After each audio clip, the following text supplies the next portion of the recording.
Okay, good morning students. Today we will discuss the questions of arithmetic progression, and today I will discuss the new concept related to this topic. इसके पहले lecture में हमने discuss किया था आपको कि अगर आपके पास अर्थमेटिक प्रोग्रेशन का फर्स्ट टर्म a है तो second term a plus D होगा, फिर third term a plus 2d होगा एंड सो ऑन. तो अभी जो हम बात करेंगे तो अगर nth टर्म की बात करें तो t इज इक्वल टू आपको मिला था क्या a plus n minus one into D. आपको ये मिल चुका था पहले से, बट अभी जो क्वेश्चन में दे रखा है find the 11 terms from the end. ठीक है, अब इंड से अगर मैं आपको बताऊं तो अगर हम बात करें तो let us suppose that the last term is equal to l. अच्छा, अगर आपके पास सपोज करो कि ये जो है लास्ट टर्म एल है, अच्छा फर्स्ट टर्म ए है, सेकेंड टर्म ए प्लस डी है, तो लास्ट टर्म अगर आपको फाइंड करना है, सेकेंड लास्ट फाइंड आउट करना तो एल माइनस डी करोगे, because L minus D plus D करने पे ये एल आपको मिला होगा. तो लास्ट से सेकेंड टर्म अगर हम बात करें तो लास्ट टर्म इज एल, तो second last term is L minus D and so on. तो इस तरीके से आपको अगर nth जो है लास्ट टर्म फाइंड आउट करना है तो आप क्या करेंगे, l minus n minus one into d. This is the formula for this particular question. Okay, तो अभी इस क्वेश्चन पर हम अप्रोच करते हैं. ये इसका बेसिक कॉन्सेप्ट था. अभी क्वेश्चन पे अप्रोच करने के लिए क्या करेंगे, यहाँ पे जैसे आपको पहले करते थे ए की वैल्यू लिखते थे, डी की वैल्यू लिखते थे एंड सो ऑन अप्रोच करते थे, वैसे ही यहाँ पे करेंगे. आपको क्या करना है, first of all a is equal to what, a is equal to 10 here, a is equal to 10, first term is 10, second term is 7, therefore d is equal to what, a2 minus a1, it means 7 minus 10 is equal to minus 3, and also L is what, minus 62, L is minus 62. आपको यहाँ पे 11th term निकालना है, n की value is 11th, तो last 11th term from the end, now 11th term from the end is equal to what, L minus 11 minus 1 into D, that is L की value is minus 62 minus 10 and D की value what, minus 3. It means minus 62 minus and minus plus 30 implies that minus 32. So this is the required answer for this particular question. Means ki the 11th term from the end of this particular AP is minus 32. Okay, please note it down.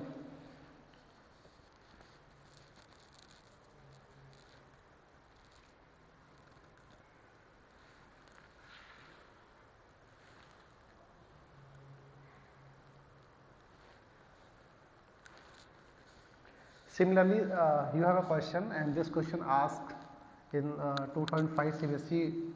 So find the 8th term from the end of this particular AP. You have A is equal to 7 and D is equal to 10. Sorry, D is equal to what? 10 minus 7. D is equal to 10 minus 7 is equal to 3 and last term is 184. Then what you have to do, N is equal to also 8th term, तो L minus n minus 1 into D implies that L की value 184 minus n minus 1 that is 8 minus 1 and D की value is 3 implies that 184 minus 7 into 3, 184 minus 21, answer is what, 4 minus 1 that is 3, 8 minus 2 that is 6, 163. This is the required answer. It means the nth term from the end of this particular AP is 163. Okay.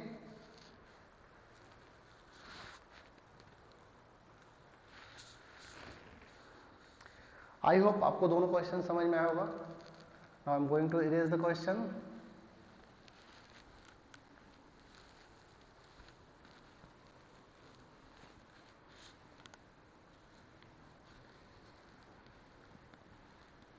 अभी हम लोग arithmetic progression के और भी question करेंगे जो कि last year पूछे गए हैं और वो 3 मार्क्स में और 2 मार्क्स में पूछे गए हैं। तो बारी बारी से उन क्वेश्चन को हम सॉल्व करते हैं और ये सारे क्वेश्चन आपको RS अग्रवाल की बुक में मिल जाएंगे और लास्ट ईयर का भी क्वेश्चन है तो आपको अंसाल में मिल जाएंगे। चलिए स्टार्ट करते हैं क्वेश्चंस को।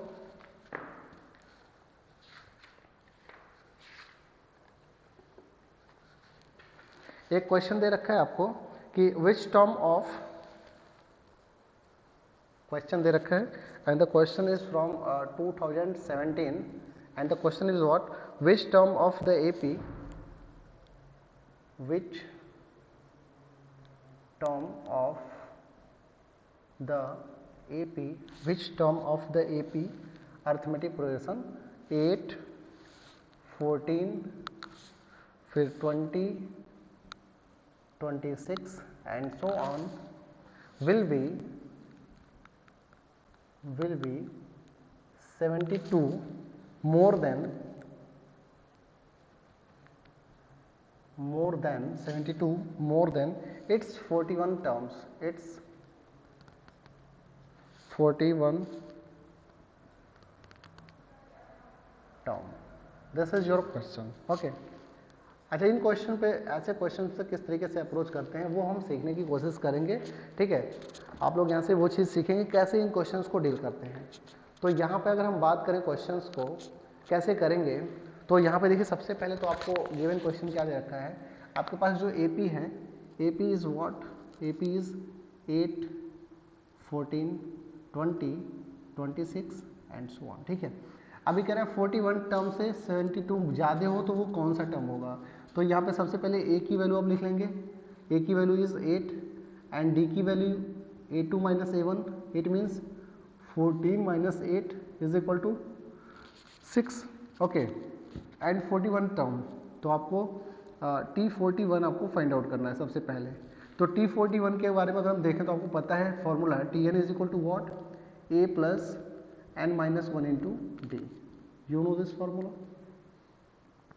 अभी यहाँ पे हम T41 लिखते हैं। T41 का मतलब कि A की value is 8 plus n minus 1 मतलब कि 41 माइनस 1 एंड D की वैल्यू इज 6। तो T41 means 8 plus 40 into 6 implies that T41 is equal to 8 plus 240। ठीक है, 4 6 24, तो यहाँ पे T41 इज इक्वल टू आपको मिल जाएगा 248। अभी T41 is equal to T48 मिल गया आपको, 248 मिल गया। अभी क्वेश्चन क्या कर रहा है, which of the term of this particular AP will B 72 more than 41th term. तो 41th टर्म ये मिल गया। अब इससे 72 मोर देन मतलब कि 248 प्लस 72, तो 8 2 0 हो गया। ठीक है, और 7 1 11, यहाँ पे 12 एंड 3, आपको यहाँ पे 320 मिला। मीन्स कि 320 जो है वो कौन सा टर्म होगा दिस पर्टिकुलर एपी का, दिस पर्टिकुलर एपी का कौन सा टर्म 320 होगा। तो इसके लिए फिर हम अप्रोच करेंगे। तो सपोज करते हैं, यहाँ पे सपोज करते हैं let nth term of this AP will be 320। तो यहाँ पे लिख सकते हो Tn is equal to what, Tn is equal to A plus n minus 1 into d वाला फॉर्मूला यूज करोगे। तो यहाँ से आप इसको अगर अप्रोच करो तो लिख सकते हो Tn, तो Tn की वैल्यू होंगे 320 is equal to 8 plus n minus 1 into d and d की वैल्यू 6। तो यहाँ से अगर सॉल्व करो, तो मैं इतनी दूर में सॉल्व करता हूँ इसको। तो यहाँ से आपको अगर 8 इधर करते हो तो 320 minus 8 is equal to n minus 1 into 6, ये हो जाएगा 312 n minus 1 into 6, n minus 1 is equal to 312 by 6, n minus 1 is equal to what, 6 के टेबल से 6 5 जा 31, 6 2 जा 52 and n is equal to 52 plus 1 that is 53। मतलब कि this particular AP का जो 53th टर्म होगा वो 41 टर्म से 72 ज़्यादा होगा। ठीक है, ये पूरा का पूरा सोल्यूशन है दिस पर्टिकुलर क्वेश्चन का, आप इसे नोट डाउन कर लीजिए।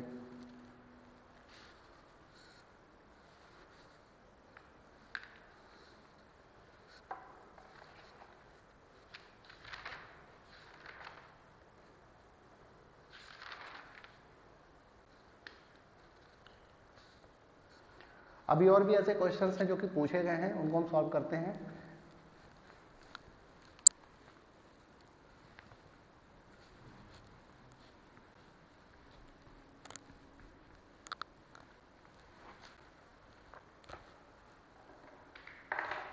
चलिए क्वेश्चन को लिखते हैं।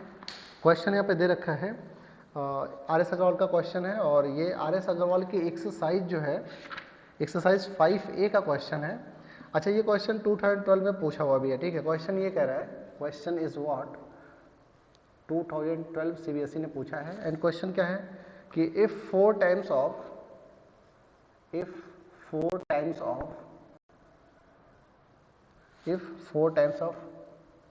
fourth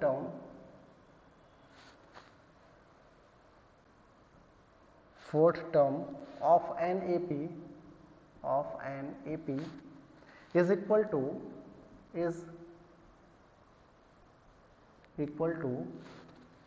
18 times of its 18th term, then find its 22nd term. Then find it 22nd term. This is your question. ठीक है, इस क्वेश्चन पे कैसे अप्रोच करेंगे, कैसे इसको सॉल्व करेंगे, ये हम देखते हैं इस पर्टिकुलर सॉल्यूशन में। अगर यहाँ से हम बात करें तो सॉल्यूशन आपको जो करना है, क्या देगा, 4 times of the fourth term. मतलब कि अगर आप फोर्थ टर्म लिखते हो T4 is equal to what, A plus 4 minus 1 into d implies that T4 is equal to A plus 3D। Okay, and also fourth term की बात हो गई। 18 टर्म की बात करें T18 की, तो मैं लिख सकता हूँ क्या, A plus 18 minus 1 into d implies that T18 is equal to A plus 17D। तो आपको ये मिल गया। ठीक है, और यहाँ पे ये मिल गया। अब क्वेश्चन पे अप्रोच करते हैं। According to question it is given that कि 4 टाइम्स ऑफ फोर्थ टर्म, मतलब कि 4 times of fourth term is equal to 18 times of 18 term. ये क्वेश्चन में दे रखा है। तो 4 एंड ब्रैकेट में what, A plus 3D is equal to 18 and bracket में what, A plus 17D। Solve कर लेते हैं। तो 4A plus 12D is equal to 18A plus, यहाँ से अगर सॉल्व करते हैं आप 18A और 18 इंटू 17 अगर सॉल्व करते हैं तो आपको मिलेगा क्या, 306D। ओके,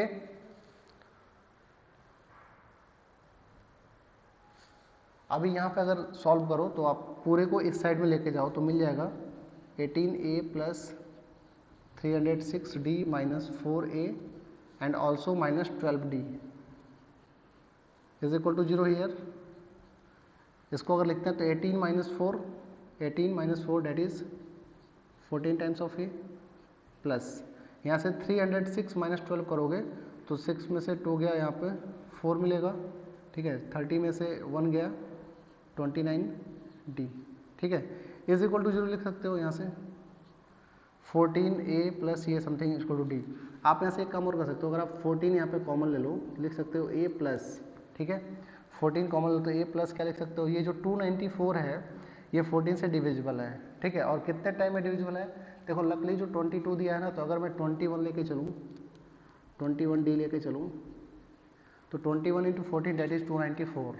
ठीक है, तो यहाँ से लिख सकते हो 14, और ये जो दे रखा है A plus 21D, this is nothing but T22, मतलब कि 22nd टर्म होगा।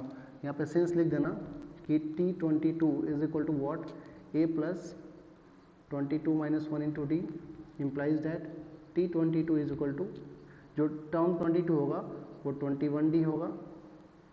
इसी को यहाँ पे यूज कर लेंगे इज इक्वल टू 0। तो अगर किन्हीं दो नंबर का जो है, किसी भी दो नंबर का मल्टीप्लिकेशन अगर 0 होता है तो या तो ये नंबर 0 है या फिर ये नंबर 0 है। तो ये तो 0 है नहीं, because 14 is not equal to 0। It means कि T22 इज इक्वल टू 0, मतलब कि 22nd टर्म जो होगा वो 0 होगा और ये आपका रिक्वायर्ड आंसर है। ठीक है, उम्मीद करते हैं ये क्वेश्चन आपको समझ में आया होगा। 22nd टर्म इसका 0 मिलेगा। नोट कर लीजिए क्वेश्चन को।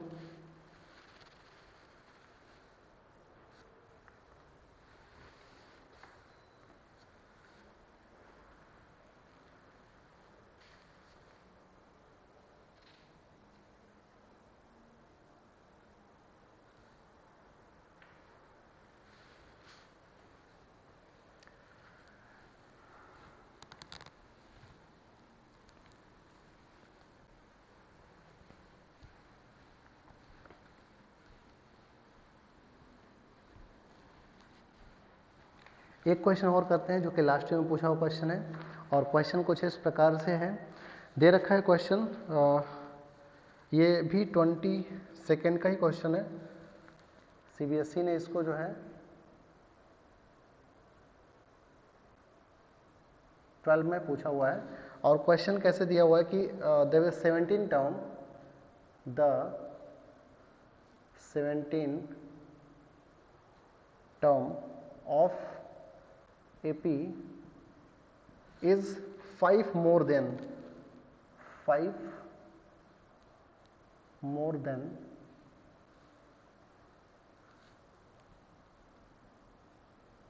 2 of its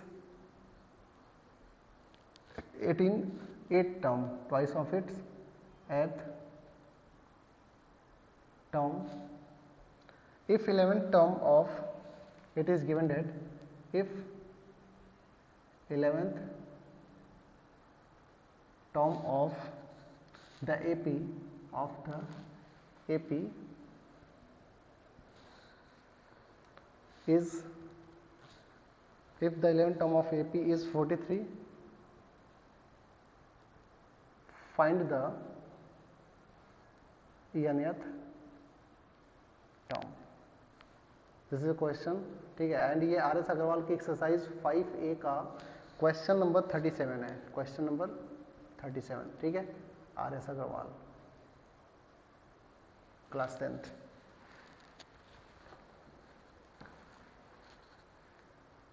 अब अगर इस क्वेश्चन पे हम अप्रोच करने की कोशिश करें तो इस क्वेश्चन में क्या दे रखा है, ठीक है। सोल्यूशन देखेंगे इसका, अच्छा सा क्वेश्चन है, थोड़ा सा दिमाग लगाना है। कह रहे हैं 17 term of the AP is 5 more than of its 8 term, मतलब कि T17 जो है वो 5 ज़्यादा है और ट्वाइस ऑफ 8, मतलब कि 2 टाइम्स ऑफ T8। ये आपको अकॉर्डिंग टू क्वेश्चन दे रखा है। अभी जो इन्फॉर्मेशन आपको मिलेगी, तो अगर T17 की बात करें तो A प्लस 16D, एंड अगर T8 की बात करें तो A प्लस कितना होता है 7D। तो ये आपको ऑलरेडी जो है पता है। अब इनका यूज यहाँ पे करो तो आप मिलेगा A plus 16D is equal to 5 plus यहाँ पे 2 times of A plus 7D, लिख सकते हो 5 plus 2A and plus 14D, और यहाँ पे लिख सकते हो A प्लस 16D। अगर सबके सब एक साइड में लेके माइनस करने की कोशिश करो तो यहाँ से अगर मैं इसको इधर ट्रांसफर करूँ तो लिख सकता हूँ कि 5 plus 2A plus 14D minus A minus 16D, इधर मैं 0 लिख दूँ तो यहाँ से लिख सकते हैं 5, और यहाँ से 2A में से A चला गया तो प्लस का A, एंड 16 माइनस का प्लस 2 का 2 है तो माइनस 2D। आप ऐसे लिख सकते हो इज इक्वल टू 0। यहाँ से आपको क्या मिलेगा, आप यहाँ से लिख सकते हो कि A minus 2D is equal to minus का 5। आपको यहाँ पे एक रेस मिल गया। आप कह रहे हैं कि 11th term of this particular AP is 43। अभी आपको क्या कह रहा है कि T11 जो दे रखा है वो होता है A प्लस 10D, ठीक है, A प्लस 10D, और इसकी वैल्यू कितनी दे रखी है 43 is equal to A plus 10d और आपको nth टर्म की बात कर रहा है, तो इसका आप कहीं यूज कर सकते हो, इस पर्टिकुलर क्वेश्चन में कहीं इसका यूज कर सकते हो। अगर इसका यूज कहीं भी हो जाएगा तो आपको कुछ ना कुछ यहाँ से आंसर तो मिल ही जाएगा।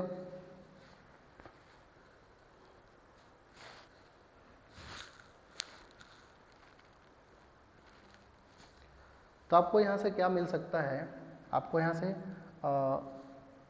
a प्लस 10d है और a माइनस 2d है इक्वल टू 5। अगर इसी क्वेश्चन को सॉल्व करें, a माइनस और a plus 10d is equal to 43। तो अगर इसको हम सॉल्व करने की कोशिश करें तो यहाँ से a है और ये 2d, अगर मैं इसको माइनस करूँ तो माइनस और माइनस हो जाएगा प्लस और ये हो जाएगा प्लस। तो a से a finish out, 10 plus 2 that is 12d and 43 plus 5 that is 48 मिलेगा। ठीक है, तो यहाँ से आपको d की वैल्यू कितनी मिल जाएगी, 48/12 डेट इज 4।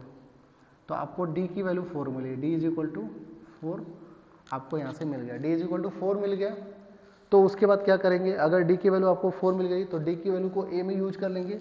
d की वैल्यू को हमने यहाँ पे अगर यूज कर लिया इसमें पर्टिकुलर में, तो यहाँ से 43 is equal to a plus 10 into 4, तो 40 हो जाएगा। तो यहाँ से लिख सकते हैं a is equal to 43 minus 40 implies that a is equal to 3।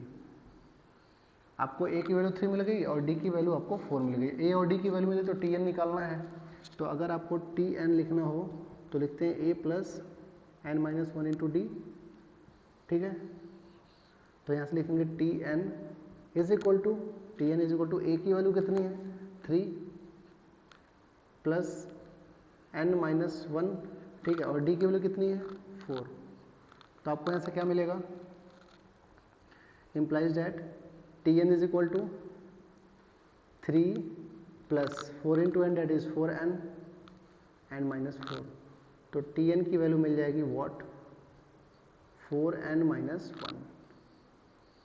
ठीक है, and this is your required answer, tn is equal to 4n minus 1। ठीक है, मतलब कि माइनस का 4 है प्लस का 3 तो माइनस 1। आपका ये रिक्वायर्ड आंसर है। इस क्वेश्चन को एक बार आप देख लीजिए, इसका स्क्रीनशॉट लीजिए, इसको नोट्स बना लीजिए, फिर अगले क्वेश्चन को हम सॉल्व करते हैं। ओके,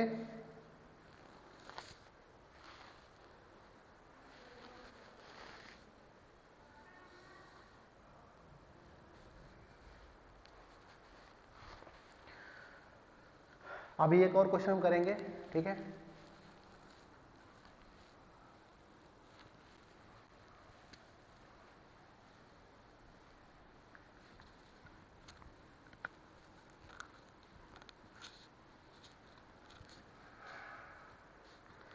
यहाँ पे नेक्स्ट क्वेश्चन को हम लिखते हैं और नेक्स्ट क्वेश्चन जो है वो आपका है 2013 में पूछा हुआ क्वेश्चन है। ये भी जो है क्वेश्चन CBSE ने जो है 2013 में पूछा हुआ है। और क्वेश्चन कैसा है कि if the 24th term of NAP, if the 24th term of NAP, if the 24th term of NAP is twice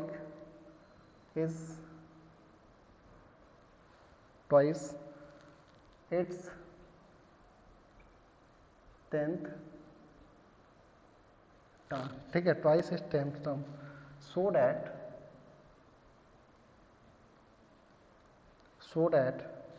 its 72th term is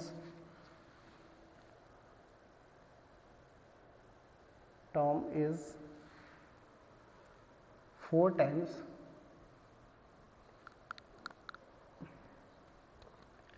its 15th term। इस क्वेश्चन को कैसे हैंडल करेंगे, कैसे टैकल करेंगे, कैसे सॉल्व करेंगे, इसको देखिए।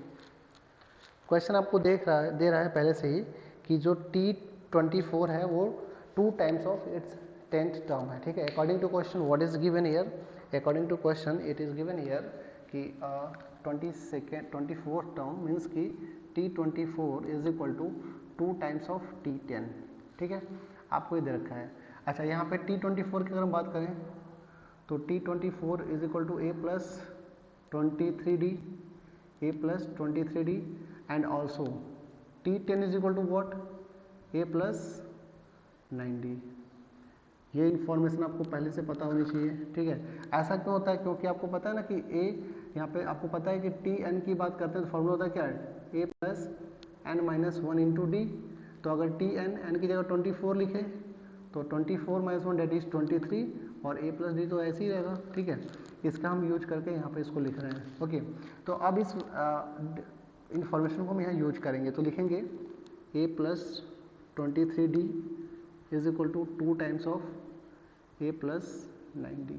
यहाँ से मिल जाएगा a plus 23D 2a plus 18D। आपको ये इन्फॉर्मेशन मिल गया, और आपको ये 70 second term is 4 times of 15 term, ये आपको प्रूफ करना है। तो यहाँ से जो आपको इन्फॉर्मेशन मिल रही है इसको इस साइड में लेके आओ, या फिर इसको इधर लेके जाओ, तो आपको यहाँ से क्या मिल जाएगा, a plus 23D minus 2a minus 18D is equal to 0।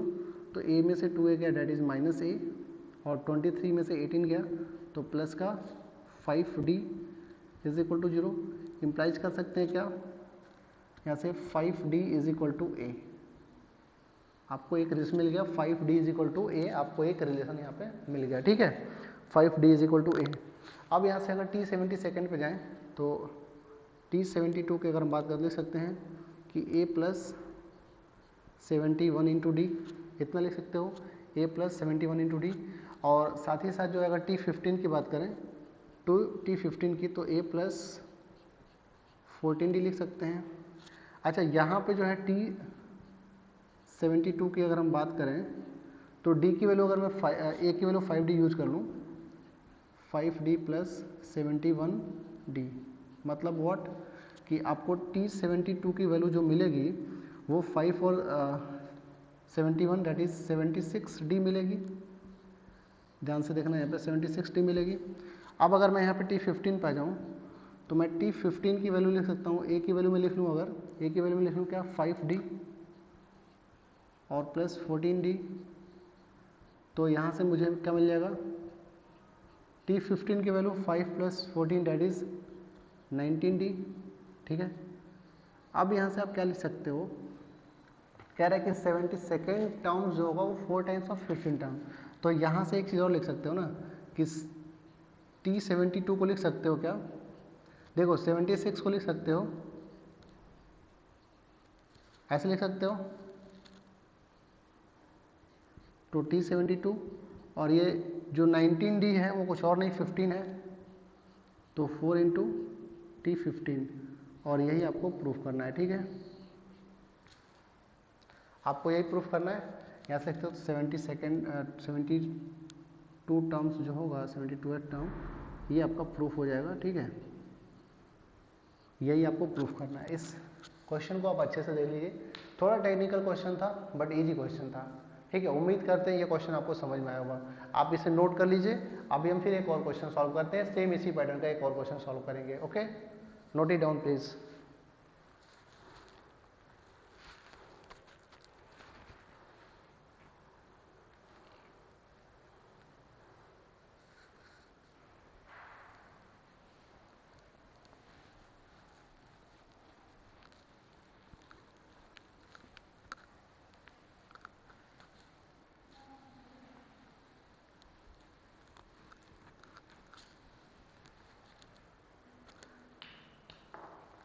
एक क्वेश्चन और दे रखा है, और ये भी 2013 का क्वेश्चन है। क्वेश्चन इज व्हाट, क्वेश्चन जो दे रखा है ये भी जो है CBSE ने 2013 में पूछा हुआ है। और क्वेश्चन क्या दे रखा है कि the 19 term of AP is equal to the 19 term of an AP, मतलब arithmetic progression, is equal to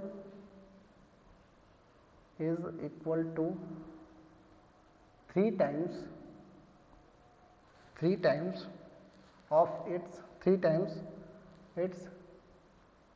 sixth term if its ninth term is 19, then find the AP। आपको अर्थमेटिक प्रोग्रेशन बताना है, ठीक है। देखो बड़ा ही अच्छा क्वेश्चन है। क्वेश्चन में इधर रखा है कि जो 19 टर्म है AP का, जो 19 टर्म है वो 3 टाइम्स ऑफ 6 टर्म है, ठीक है। और फिर आपको एक और इन्फॉर्मेशन दिया कि इसका जो 9th टर्म है वो 19 है, तो आपको AP फाइंड आउट करना है। तो अकॉर्डिंग टू क्वेश्चन हम चलते हैं। कह रहा है कि 19 टर्म, ठीक है, तो T19 is equal to 3 times of its 6th term, T6 लिख लिए। आपको पता होना चाहिए कि T19 की जो वैल्यू होगी वो A प्लस 18D होगा और T6 का जो वैल्यू होगा वो A प्लस 5D होगा। क्यों? क्योंकि आपको फार्मूला पता है कि Tn is equal to what, A plus n minus 1 into D. अगर यहाँ पे n की जगह आपने 19 रखा तो A plus 19 minus 1 that is 18 और ये d आ जाएगा। सिमिलरली यहाँ पे 6 रखा तो A प्लस 5D आ जाएगा, ठीक है। इस पर्टिकुलर फॉर्मूले से आपने इसको लेके चला, ठीक है। आपको ये वैल्यू पता है। अब इसका यूज यहाँ पे करेंगे तो मिलेगा A plus 18D and 3 times of A plus 5D, ठीक है। A प्लस 18D, यहाँ पे 3A प्लस 15D। अगर सबको एक साइड में लेके आओ तो इधर आएगा तो A minus 3A plus 18D minus 15D is equal to 0, means कि माइनस का 2A प्लस का 3D इज इक्वल टू 0, ठीक है। आपको ये जो है इक्वेशन मिल गया। और फिर क्या करा कि 9th term of AP is 9th term T9 is equal to what, A plus 8D और ये कितना दे रखा है 19, इसकी वैल्यू 19 दे रखा है, ठीक है। तो एक आपको इक्वेशन ये मिल गया और एक इक्वेशन ये मिल गया। यहाँ से अगर मैं दो इक्वेशन है और दो आपके पास अननोन वेरिएबल है that is A and D, अगर दोनों वैल्यू मिल जाती तो आप AP का कंस्ट्रक्शन कर सकते हैं। AP क्या होगा, तो अब आपको जो है लीनियर इक्वेशन 2 वेरिएबल सॉल्व करना तो आता ही है। तो लिखेंगे क्या यहाँ पे, A plus 8D is equal to 19 दे रखा है, ठीक है। और यहाँ पे क्या है, माइनस का 2A है और प्लस का 3D है इज इक्वल टू 0 है। अगर मैं इस पर्टिकुलर पहले वाले इक्वेशन में मैं 2 का मल्टीप्लाई कर दूँ, ठीक है, और मैं यहाँ पे लिख दूँ तो आप लिख सकते हो क्या, 2 times of A plus 8 two जा 16D, ठीक है, 8 टू जा 16D और 38, 19 टू जा 38। अब अगर इसको सॉल्व करो बस ऐड कर दो नॉर्मली, ठीक है। अगर ऐड करते हो तो 2A से 2A फिनिश और 16 plus 3 that is 19D is equal to 38। आपको अच्छी तरीके से पता है कि D की वैल्यू क्या आने वाली है 38 upon D is equal to 2। और अगर D की वैल्यू 2 मिल गई तो इसका यूज कर लो पहले वाले में। यहाँ पे अगर यूज करते हो, ठीक है, तो minus 2A plus 3 into D की वैल्यू 2 है is equal to 0, implies that minus 2A is equal to 3 two जा 6, तो माइनस का 6 लिख लो, कैंसिल आउट, A की वैल्यू हो जाएगी 3। अब अगर A की वैल्यू 3 है और D की वैल्यू 2 है तो आप AP का कंस्ट्रक्शन तो कर ही सकते हो very easily. Therefore the required AP is, आपको क्या है AP पता है ना कि A plus D, A plus D, A plus 2D, A plus 3D, ऐसे अर्थमेटिक क्वेश्चन के टर्म आते हैं। तो A की वैल्यू हो गई 3, 3 प्लस 2 इज इक्वल टू 5, ठीक है, एंड 3 प्लस 2 टू जो 4, तो 5 और 3 प्लस 2 5, 5 प्लस 2 7, 7 प्लस 2 9, 9 प्लस 2 11। तो ये आपका अर्थमेटिक प्रोग्रेशन हो जाएगा जो आपको रिक्वायर्ड आंसर है, ठीक है।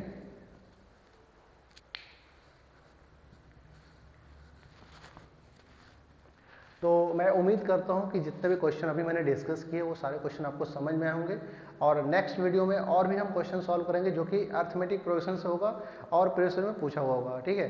तो आप मेरे चैनल को देखते रहिए, लाइक करिए, सब्सक्राइब करिए एंड शेयर करिए। और जितने भी क्वेश्चन लास्ट ईयर पूछे गए हैं सबको सॉल्व करने के बाद मैं NCERT के सारे प्रॉब्लम को chapter wise, exercise wise discuss करूंगा, ठीक है। Okay, thank you for watching this lesson, have a good day everyone. Okay, bye, take care.